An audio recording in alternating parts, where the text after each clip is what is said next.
Muy buenas tardes a toda la audiencia que el día de hoy nos acompañan. Seguramente nos van a ver más tarde en las redes sociales de Detona, pero el día de hoy es un gusto, verdaderamente un gusto recibir a un buen amigo. Me refiero al senador Emilio Álvarez y Casa. Bienvenido, Emilio, a esta transmisión. Raúl, qué gusto saludarte. Un fuerte abrazo acá desde la Chilanga Banda y por Detona llegaremos pues a Urbi et Orbi, ¿no? Así A es, Tuticuanti. Me así sumo a la es. felicitación. Detona ya tuvo más de 11 millones de visitas. Gran logro del periodismo ciudadano, del periodismo de libertad. Enhorabuena a ti, Raúl, y a todo el equipo, porque pues estos son tiempos donde no solo hay que informar, hay que formar, hay que construir. Y Detona ha ayudado en ese ejercicio de libertad, hoy más necesaria que nunca. La defensa de nuestra libertad y nuestra democracia ha encontrado en Detona un detonador. Así que muchas felicidades. Gracias, Detonauta. Emilio. Aprendí el concepto de detonauta. Gracias, Emilio. Lo comparto con todo el equipo de Detona, que realmente, pues, nos sentimos muy orgullosos de ser parte de este proyecto. Pues precisamente vamos a tocar un tema muy detonador, porque bien decías tú hace unos segundos que estamos viviendo situaciones muy complicadas, muy difíciles, en donde el presidente de la República, López Obrador, ha mencionado por ahí la no posible, la segura iniciativa de desaparición de varios órganos constitucionales autónomos de nuestro país. Y resulta que a los pocos, no me atrevería a decir minutos, pero sí horas, la señora coordinadora de la Comisión Nacional de Derechos Humanos, eh, doña Rosario, porque hay que, y hago un paréntesis, ¿eh? Yo tuve la oportunidad de conocer a doña Rosario, la mamá, y déjame decirte que tuve una buena relación con ella. No coincidíamos en muchas cosas, pero no puedo dejar de reconocer que era una mujer con democracia, pero sobre todo, ¿sabes qué? Que era lo que más me gustaba de ella, que tenía una visión como un abanico muy amplia, no era cerrada. Sí luchaba mucho, era muy insistente, muy persistente, muy necia, me atrevería a decir, pero no es como ahora su hija, que no refleja en lo más mínimo la lucha que esa mujer dio. Y quiero concretar la primera pregunta en la siguiente forma. ¿Tú qué opinas de esta propuesta de Rosario? Y le digo Rosario porque pues no lo hago por desprecio, sino porque simplemente ella misma se ha ganado pues un nombre que no lo merece realmente. Discúlpame lo radical, pero y por eso pedí la entrevista contigo para que tú nos hagas el favor de pues guiarnos en este proceso de esta intención que se tiene para desaparecer la Comisión Nacional de Derechos Humanos y convertirlo en una dependencia del gobierno federal. Te escuchamos, Emilio. ¿Cómo no, Raúl? Mira, pienso que tenemos que ubicar el sujeto en su historia. Rosario Ibarra no es Rosario Piedra. Rosario Ibarra es una mujer de su tiempo, de su historia. Y Rosario Piedra es una indigna heredera de esa lucha. Eh, Rosario Piedra no era ni de mucho una dirigente en derechos humanos, ni cercana al movimiento de desaparecidos. No obstante, ella es familiar y no minimizo ni su historia ni su trayectoria, sencillamente doy una descripción de un hecho. Más su hermana estaba más cerca de Eureka, por ejemplo. Ella era una militante morena en Nuevo León, como tú sabes. y es de inicio, llega a la CNDH en un proceso indigno que ensucia su historia y trayectoria y su herencia. Ella llega producto de un fraude, literal, fraude literal de votos eh, intencionadamente mal contados por senadores de Morena, porque no tenían los votos. En un fraude a la ley y a la Constitución, porque engaña. Ella estaba impedida legalmente para estar en ese cargo. Y en una descripción que desvirtúa y desmerita el cargo, porque la presidencia de la CNDH es una magistratura moral.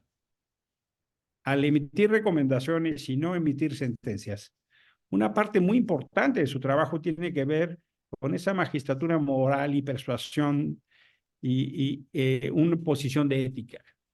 Ella no entiende eso. No solo no lo entiende, se ha dedicado a ahondar más esa crisis. Es la única titular de la CNDH en su historia que van 2 veces que le renuncia el pleno de su consejo. Nunca había pasado eso. Y en señalaciones expresas a ella, primera por la indignidad de su nombramiento y segundo por lo inapropiado de su desempeño. Nunca ha pasado eso, Raúl. Posteriormente, lo que hemos sabido de la CNDH se caracteriza por 2 conjuntos de actividades, actitudes o comportamientos. Primera, los silencios, las omisiones o las sumisiones. Es una CNDH que ha sido silente ante graves violaciones a los derechos humanos. Ha sido una CNDH omisa en términos del ejercicio de sus facultades y ha sido sumisa al alinearse política, institucional y jerárquicamente en el proyecto del presidente y en su proyecto político y el de su partido. Se le olvidó aquello que no podía hacer militancia. Y el segundo conjunto de cosas que hemos conocido de la CNH es un sucesivo de escándalos laborales. Han despedido a cientos de personas violando los más elementales derechos laborales, con denuncias muy serias de corrupción en contra de su secretario ejecutivo, Francisco Estrada, de uso indebido de recursos, de contrataciones amañadas, de solicitudes de moches, incluso por propios empleados de la CNDH, algunos de ellos contratados por ellos mismos, de gente que ha sido perseguida por denunciar, no estar de acuerdo con las cosas que pasan, incluso gente llevado por ella, no solo gente que estaba de anteriores administraciones, en un ejemplo de incongruencia atroz. De manera sistemática estos años, Rosario Piedra se ha dedicado a destruir el capital ético y la reserva moral que era la CNDH. Por supuesto que la CNDH requeriría cambios, actualizaciones, puestas al día, como cualquier buena organización. El problema es que lo que ella ha hecho es una puesta al día, donde en su manifestación más clara es que en lugar de defender víctimas, defiende al gobierno. Y se ha caracterizado por ser una matraquera, una institución matraquera del gobierno. Y con esto me voy a la otra parte. López Obrador, un personaje que no le gustan los contrapesos, es un personaje que tiene dificultad con un modelo democrático, es una figura autoritaria, es una figura centralista, es una figura que tiene una tendencia de socavar todas las reglas, procesos y entendimientos democráticos. Tiene un delirio de grandeza que cree que él es la justicia, cree que él es la democracia, cree que él es la legitimidad. Y ha emprendido un proceso muy sistemático de demolición de todo eso que construimos en la transición democrática. López Obrador se ha dedicado a la depredación de la institucionalidad, la regulación y la normalidad democrática, por muy débil que la tuviéramos, pero teníamos. Y López Obrador ha hecho un proceso sistemático de depredación. instituciones, leyes y procedimientos, prácticas, culturas. No inventó la polarización, pero lucra de la polarización. Y en esa polarización, una manera perversa de meterse a la agenda electoral contra lo que dice la ley y contra lo que él luchó, devorando su propia historia en un ejemplo asombroso de incongruencia y de perversión y corrupción política.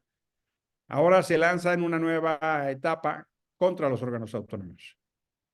Es una siniestra, ilegal e ilegítima forma de intervenir en el proceso electoral. No tendría por qué estar haciendo eso López Obrador. Una parte importante de esa agenda, él ya sabe que está muerta. Son iniciativas que nacen muertas. Así es. Bajo ninguna circunstancia en el Congreso eso va a pasar.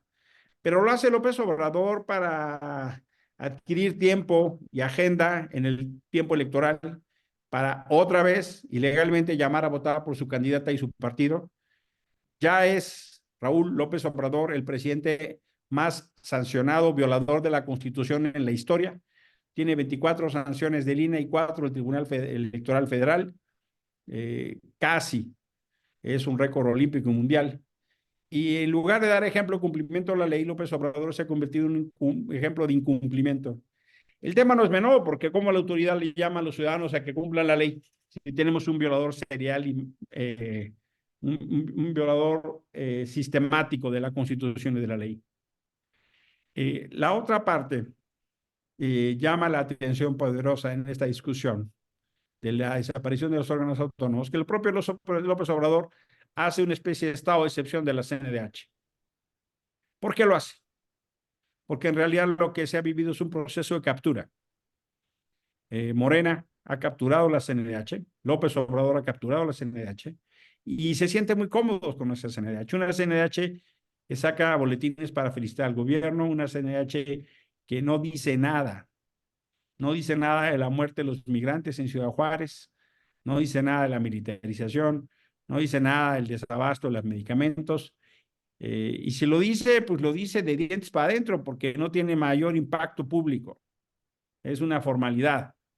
No le interesa ejercer un papel de defensoría, no le interesa una labor activa de defensa de las víctimas, le interesa quedar bien con el gobierno.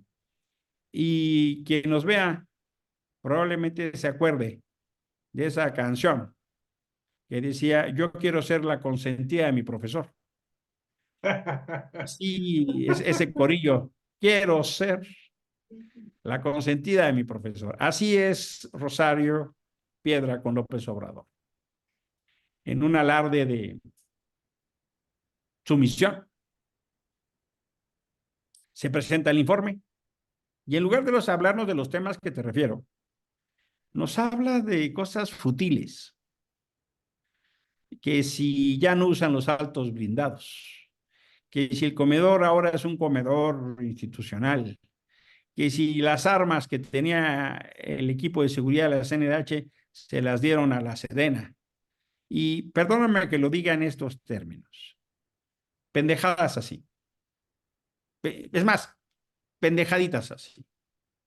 No nos habla de la agenda de derechos humanos del país. Pero eso sí sale a decirnos y quiere ponerse como ejemplo de lo que deben ser los órganos autónomos.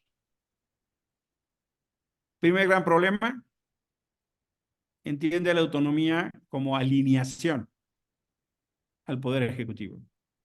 Segundo gran problema,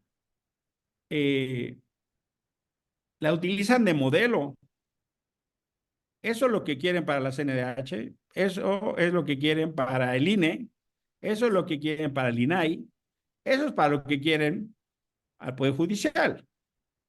Gente tan sometida y subordinada ideológica y políticamente con López Obrador que le leen el pensamiento y ejecuten sus instrucciones de las mañaneras. Alineadas porque el contrapeso democrático le estorba a López Obrador en su figura de pequeño tiranillo tropical, ¿no? Y la señora Piedra decide quedar bien con su jefe y tratar de evidenciar que ella es la niña aplicada y que ha aplicado la austeridad y que ha reducido y que ha hecho y que con menos dinero, cuando en realidad pues hoy la CNDH está a punto de llegar a una inutilidad que es dramática, porque tenemos el mayor número de homicidios, el mayor número de personas desaparecidas en el sexenio López Obrador, ambos casos, el mayor número de feminicidios, el mayor número de ataques a periodistas, a personas defensores. Y nos platica cosas tan banales como esto de los autos blindados. Y nos dice que para ganar la legitimidad hay que desaparecer esa CNH creada por el neoliberalismo, idea que se la oímos primero a López Obrador. Tienen mira, a veces hay comentarios no solo que demuestran algo más que estulticia, sino una ignorancia supina. Decir que los derechos humanos son un invento del neoliberalismo atenta contra la inteligencia, pero lo que demuestra es un enfoque sobreideologizado y que creen que entonces cambiando el nombre por Defensoría Nacional de los Derechos del Pueblo van a legitimar lo que no han hecho en la actuación. El nombre lo de menos, el nombre lo de menos, pero la verdad, mi querido Raúl y público de Detona, debo decirles que es una propuesta que de ser una modificación constitucional nace muerta, porque la señora Piedra no tiene la más mínima autoridad para proponer ningún cambio de nada. Todavía tiene el cinismo de anunciar que va a buscar la reelección. Salvo que vuelvan a hacer fraude, no sé cómo lo van a lograr. Es el daño profundo, querido Raúl, es el daño de una afectación seria Sí. y que pues duele profundamente, mi querido Raúl. Oye, Emilio, hipotéticamente hablando, en el caso de que Morena ganara la mayoría calificada el 2 de junio, ¿realmente podría concretarse esta absurda propuesta? Fíjate que eso no va a pasar ni hipotéticamente hablando. Morena no va a ganar la mayoría calificada, puedes estar tranquilo. No la va a ganar, nada más hay impedimento constitucional para eso. Primero por impedimento y segundo por realidad. Y tercero, yo te diría, es de tal indignidad el comportamiento que yo estoy absolutamente seguro que la oposición en su conjunto, futura mayoría en el Congreso, se va a oponer a esto. Es más, yo he insistido en su renuncia en múltiples ocasiones. Yo esperaría que el nuevo Congreso, con la mayoría de los que hoy somos oposición, la lleve a un juicio político. ¿Los acuerdos internacionales se convierten también en un obstáculo para esta disruptiva iniciativa de Rosario? Hay estándares internacionales. La CNDH ha sido señalada ya por la sociedad civil ante Naciones Unidas para que le quiten la calificación. No hay un impedimento expreso en los ordenamientos internacionales, pero sí habrá un debate muy importante porque mientras la señora Piedra informaba de las sandeces que ya mencioné, el mismo día, a la misma hora en Ginebra, se hablaba en el Consejo de Derechos Humanos de la Agenda de Derechos Humanos en México. Es un ejercicio que se llama Examen Periódico Universal.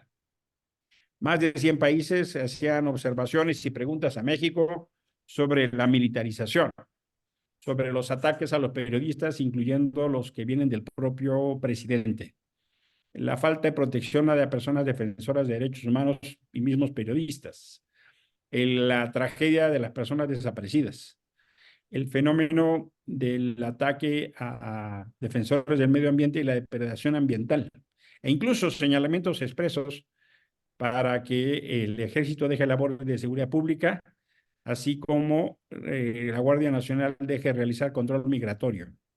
Esa era la agenda que se hablaba a nivel internacional el mismo día, a la misma hora. Pienso entonces que el descrédito internacional del gobierno López Obrador cada vez es mayor.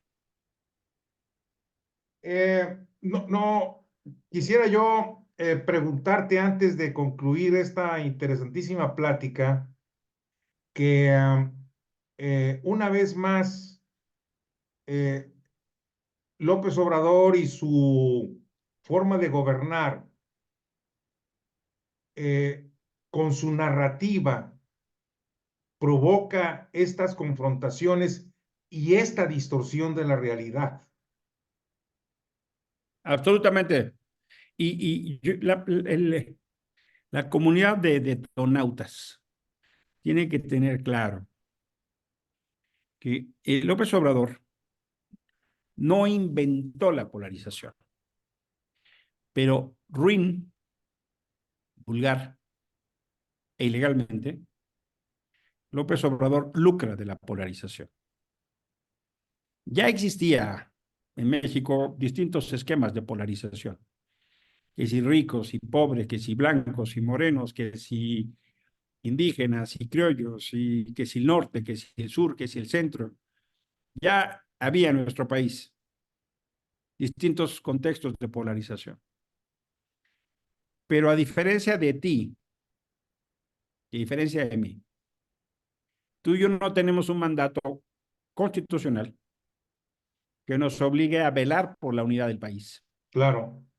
Esa es una obligación constitucional del presidente de la República. El presidente representa al Estado mexicano en los foros internacionales y es cabeza del Ejecutivo. Y está obligado a velar por la unidad. Lejos de atender, y por eso digo que es ilegal el lucro que hace López Obrador, porque él está obligado por ley a Vega, es el presidente de todas y todos. Se ha dedicado a atacar a unos, insultar, menospreciar. ¿A quiénes? A todo aquel que no piensa como él. Así es. Pueden ser empresarios, pueden ser activistas, pueden ser feministas, pueden ser zapatistas, pueden ser periodistas, pueden ser defensores de derechos humanos, pueden ser académicos, pueden ser ambientalistas, pueden ser del mundo cultural, pueden ser de donde tú quieras. Toda aquella que no piense como él. Esa es la perversión de su narrativa. La envuelve en este discurso absurdo de liberales y conservadores, pero la verdad es que muchos elementos de Andrés son de un profundo conservadurismo y que lo que hace es una política, una narrativa envolvente para tratar de quedar bien, pero promueve el odio, promueve la división, promueve la polarización. ¿Para qué? Para lucrar electoralmente de ello Sí. y para intentar la supervivencia de su proyecto político de manera muy, muy perversa. Mi querido Emilio, no me puedo despedir sin hacerte una pregunta obligatoria. ¿Te vas a reelegir? Mira, infelizmente no, y no por falta de interés, sino por falta de condiciones. Tengo la condición legal, pero no he encontrado el eco en los partidos políticos que conforman la Alianza Fuerza y Corazón el interés de postularme. No sé si vaya a terminar el Congreso, no sé si vaya apoyando un gobierno. Hoy formo parte del Frente Cívico Nacional, formo parte de la Alianza Fuerza y Corazón. Estoy apoyando a Xóchitl con los elementos que puedo, pero sobre todo con el convencimiento de que es ella la opción para encabezar la rebelión democrática en contra del autoritarismo que nos viene. Quien nos escucha debe tener claro que junio 2 no es una elección cualquiera, es una elección donde se definen los próximos 30 años de México, de nuestras libertades y nuestros derechos. Se define el futuro democrático. La clave de la próxima elección es democracia contra autoritarismo. No hay que confundirse, ¿eh? Porque luego tratan de ponerle cualquier cantidad de exquisiteces y exigencias a Xóchitl y a los partidos y a sus dirigencias como si tuvieran esencialmente que satisfacer nuestro ánimo personal. Tenemos que tener una visión de país y de futuro y de horizonte, de un bien superior que ese es México. En ese ánimo contribuyo a la campaña de Xóchitl, en ese ánimo contribuyo a la campaña de Santiago Tahuada. Tengo la plena convicción de que la campaña de Xóchitl va en ascenso, la de Claudia va en descenso. Vamos a ganar la mayoría del Congreso y también, fíjate, te hablo como chilango, yo soy senador por la Ciudad de México, vamos a ganar la Ciudad de México y Qué vamos a bien. sacar a Morena de la Ciudad de México. ¿Qué vaya a hacer de mi futuro? No lo sé, mi querido Raúl, pero lo que tú sí puedes saber es que allá donde haya necesidad de soldados de brazos y corazones por la causa democrática, ahí voy a estar. Pues te agradezco mucho estos minutos, mi querido Emilio, no tan solo por compartir tu experiencia, porque además tú has recorrido ese camino de los derechos humanos en muchos años, sino también tu generosidad de abrirnos el corazón para invitarnos a reflexionar sobre el futuro de nuestro país. Te mando un abrazo y pues no me puedo despedir de ti, sino te digo hasta luego porque vamos a tener que seguir platicando en los próximos Vamos, meses. Hay mucho que hacer, mucho, cuenta con ello con grande alegría y reitero mi enorme felicitación por los 11 millones y vamos por muchos millones más. Fuerte muchos. abrazo. Un abrazo, Saludos. Emilio. Bye. Bye.